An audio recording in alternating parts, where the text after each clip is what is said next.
يا ترى إيه أكتر سؤال كتابي شغلك ومحتاج إجابة عميقة ومبنية صح؟ بلاش تحتار، هنساعدك تختار.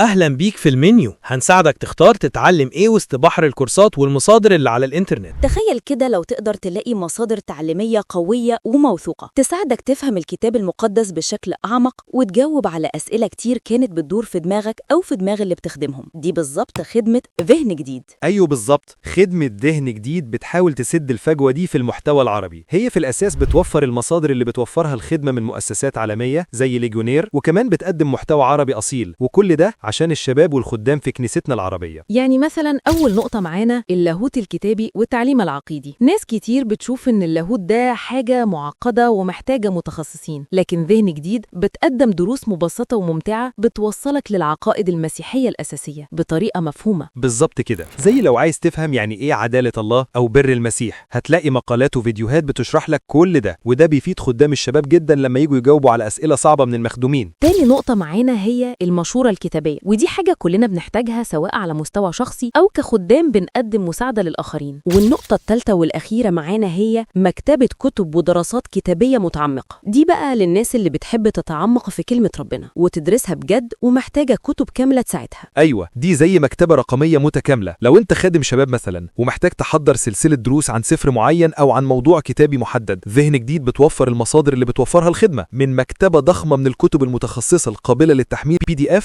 بتساعدك تفهم النص وتفسره صح وتقدمه للمخدومين بطريقة جذابة ومؤثرة. ده غير مقالات ودراسات مفصلة بيوضحوا فيها موضوع الخلق الكتابي بشكل علمي وإيماني. عايز تعرف إيه الفرق بين الشريعة والنعمة؟ هتلاقي. محتاج تفهم أكتر عن الروح القدس؟ موجود. بتدور على إزاي تتعامل مع الشكوك الروحية؟ هتلاقي إجابات. ده غير إنهم بيقدموا مصادر مترجمة بجودة عالية ومحتوى عربي أصيل بيتطور باستمرار، سواء كنت عايز تقرأ مقال، تشاهد فيديو، أو حتى تستعرض وتحمل كتاب كامل من مكتبتهم الضخمة. كل ده متاح قدامك على الموقع. يلا دلوقتي ادخل على موقعهم ذهنجديد.org، هتلاقي كل المصادر دي مستنياك. الروابط كلها هتلاقيها في وصف الحلقة عشان تسهل عليك. قولوا لنا في التعليقات تحبوا المنيو الجاي يكون عن خدمة إيه؟ لو منيو النهاردة أفادك يا ريت توصلوا لناس تانية يمكن يستفيدوا هم كمان. المنيو وقتك ذهب، اختار اللي ينفعك. سلام.